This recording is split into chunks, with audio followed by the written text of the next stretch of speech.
Vamos lá, né, para a nossa aula, começar o nosso segundo semestre. Afinal de contas, nós estamos aí, né, com todo o gás. Eu tenho certeza que vocês também, sempre cada vez mais motivados aos nossos estudos, ok? Não só de geografia, como história, matemática, português e por aí vai, ok? Então vamos lá. Nesse segundo semestre nós vamos estudar o restante das regiões brasileiras, as regiões brasileiras que nós vamos estudar, e vamos estudar também a estrutura física do Brasil. O que é a estrutura física do Brasil? A estrutura física tanto pode ser o relevo, a hidrografia, também vai entrar as questões climáticas, vegetação, tudo isso é a estrutura física. Nós vamos conhecer então o território brasileiro e depois nós vamos falar de cada região do Brasil. Então vamos lá, começando pela estrutura geológica, ou seja, o relevo e a estrutura geológica do Brasil. É bem interessante que o Brasil é bastante diversificado. Que diversificação é essa do Brasil? Diversificação em relevos. Então nós temos planaltos, planícies, depressões, tá? E dentre esses nós temos uma série de subdivisões. Vamos conhecer cada um então? Então vamos lá. Primeira coisa, qual é o conceito de relevo? Relevos são as diversas formas da superfície terrestre resultantes dos chamados agentes internos e externos de formação do relevo. O que acontece? A formação do relevo brasileiro, ou mesmo de qualquer outro relevo do mundo, dependeu desses agentes. Quais agentes? Os agentes internos e externos. Ok? A ciência que estuda esse movimento, essa relação aí de relevo, é a geomorfologia. E esse estudo da geomorfologia subdivide-se em dois. Tem outros aspectos, mas aqui cabe apenas esses dois aspectos, que é o relevo submarino e o relevo continental. Ok? É claro que nós vamos estudar mais o relevo continental, e é o relevo brasileiro. Nós estudamos o relevo submarino no ano passado, no 6º ano, independente de você ter tido em outra escola ou não, ok? Mas o relevo submarino, ele não é aquele relevo retinho, mas ele tem sim um relevo no seu fundo, no seu assoalho, tá? E elas subdivididas em talude continental, que é a parte logo após a plataforma, a região pelágica e a região abissal. Nós não vamos nos aprofundar nos conceitos desses aí, ok? Nós vamos conhecer esses outros.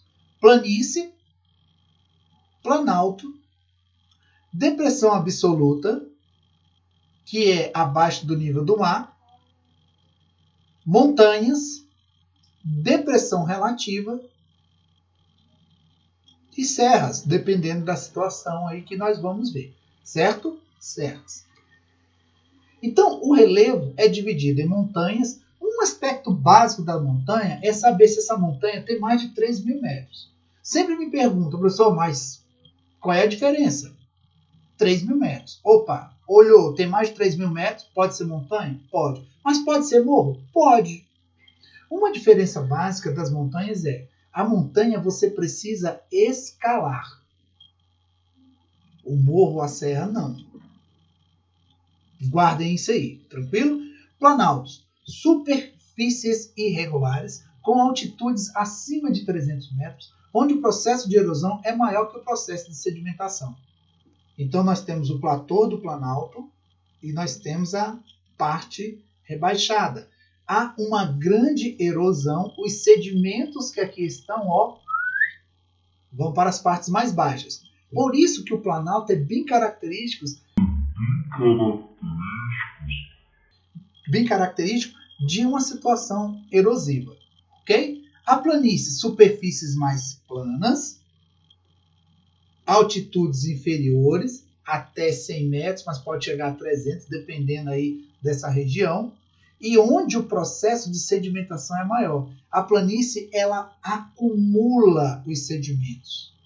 Então, vamos imaginar, tem o planalto, que os sedimentos, as partículas, as substâncias vão para as partes mais baixas, e essas partes mais baixas geralmente são as planícies. Então, por causa disso, a planície é uma área de deposição de sedimentos.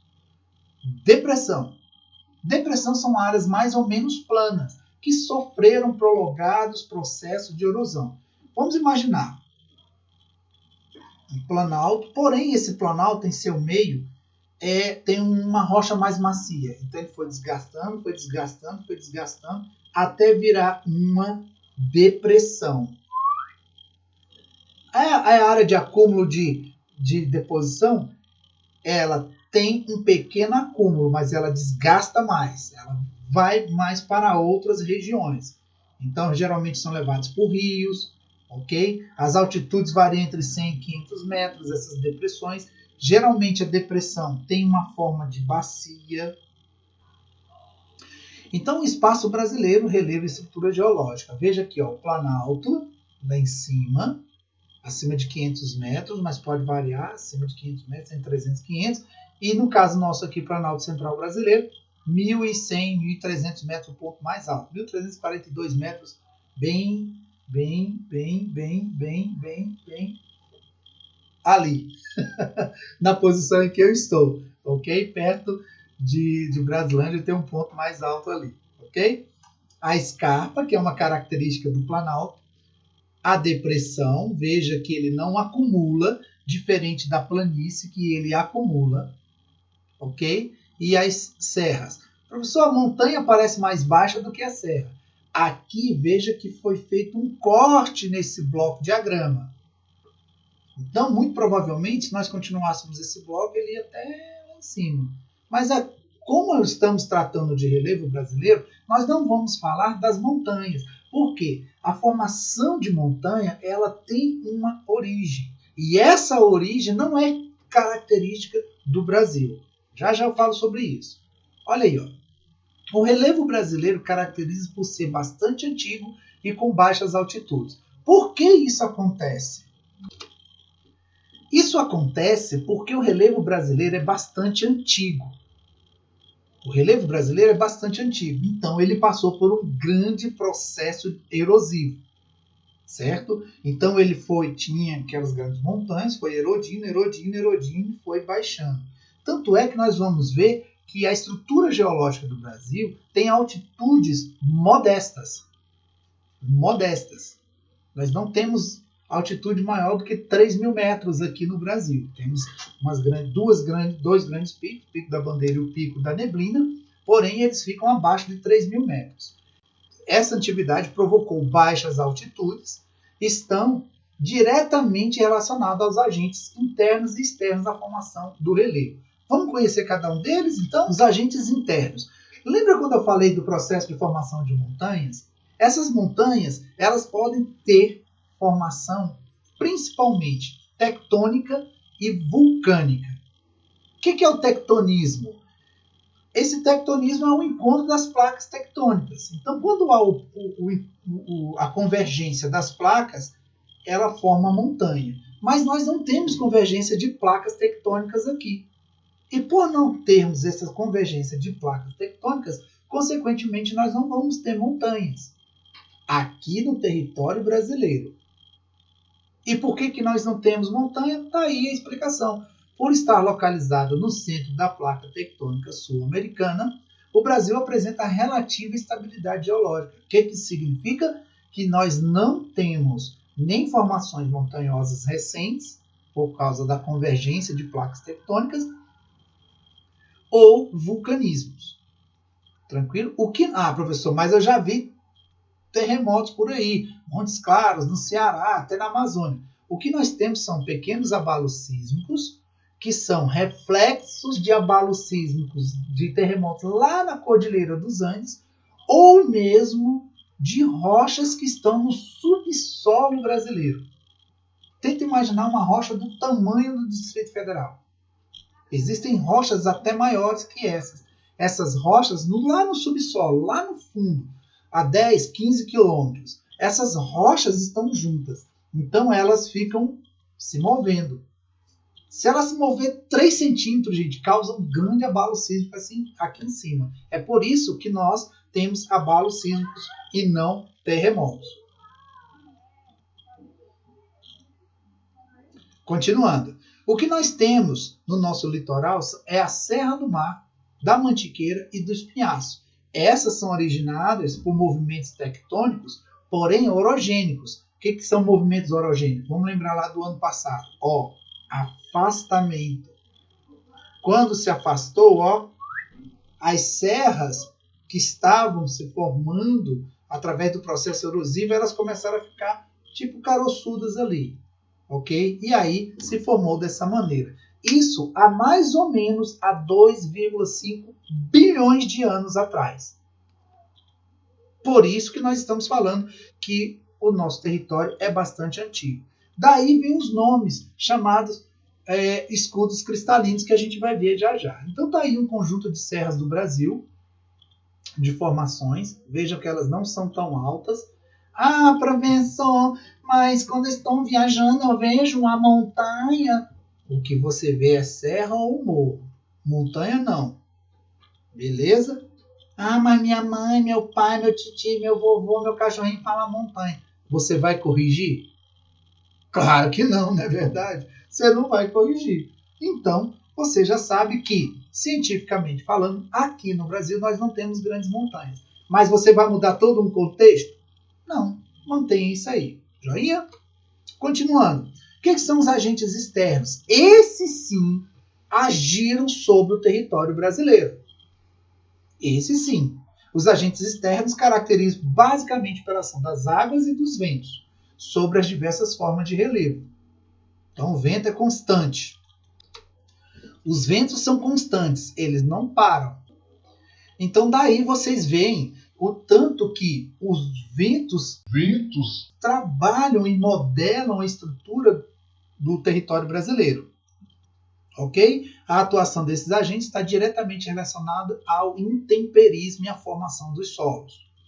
O intemperismo consiste na alteração das rochas ao encontrar com a água, com o ar, as mudanças de temperatura e os seres vivos, que também trabalham sobre a estrutura do relevo do território brasileiro. O intemperismo pode ser químico, físico ou biológico. Aí a gente volta lá no 6º ano de novo, quando nós aprendemos isso lá no finalzinho do 3º para o 4º bimestre. O que é o intemperismo químico? É quando há mistura de substâncias. Físico, quando tem a temperatura envolvida. E o biológico é quando os seres vivos estão envolvidos nesse processo de intemperismo. Ok? Continuando. A estrutura geológica do Brasil, como eu disse um pouco antes, ela subdivide em 3 formações. Escudos cristalinos, que é a estrutura mais antiga, lá no pré-cambriano, 2,5 bilhões de anos atrás, formada basicamente por rochas magmáticas e metamórficas, sendo associadas a vários minerais, ferro, bauxita, ouro e prata. Ok? Bacias sedimentares, era mesozoica, 1,5 bilhão de anos atrás, com associação de combustíveis fósseis, petróleo e carvão. Nas bacias sedimentares da estrutura geológica brasileira, nós vamos encontrar petróleo e carvão, lá na bacia de Campos, um pouco do Nordeste, que tem um pouco dessas bacias sedimentares, e os dobramentos modernos. Só que essa estrutura de dobramento moderno, a gente não vai ter aqui no Brasil. Veja bem aí, o Himalaia, os Andes e os Alpes não estão no Brasil. Ah, professor, mas os Andes estão na América. Porém, é lá nos outros países chamados países andinos. Ok? Continuando. No Brasil, então, encontramos basicamente 2 estruturas. As estruturas cristalinas e as bacias sedimentares. As bacias sedimentares são em maior quantidade, 64% do território. Por isso, nossas terras são férteis. Muitos férteis, muitos nutrientes. Ok? Não encontramos os dobramentos modernos, como eu já havia falado, devido à sua centralidade. Joinha? Continuando. Aqui, gente, são 3 classificações de relevo brasileiro. Mas como o livro mostra, ele mostra apenas uma bem próxima desse cara aí. Quem é esse senhor aí? Jurandir Rossi. Fez uso das modernas tecnologias, o chamado sensoriamento remoto, que a gente viu no ano passado, e a aerofotogrametria, quando a gente viu isso em cartografia. Certo? Sua classificação é bem detalhada, chegando mais próximo da realidade. O que quer dizer isso? Jurandir Rossi, ele catalogou 28 tipos de relevo. Nossa, mas são só 3, professor. Planalto, planície e depressões? São, mas dentro do Planalto ele deu o nome, dentro das planícies ele deu nome, dentro das depressões ele deu mais subnomes, tá? Destacou uma nova forma de relevo, são as depressões, e foi publicado em 1989. Então, qual é esse mapa? É esse aí, ó. Vejam que é bem próximo do mapa que está aí no livro de vocês. A configuração desse relevo.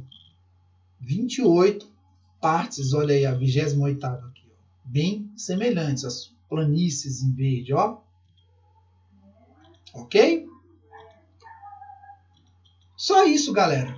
Então, ficamos por aqui com esse último tópico aí, né? Dessa estrutura de relevo. Depois a gente continua. Joinha, valeu!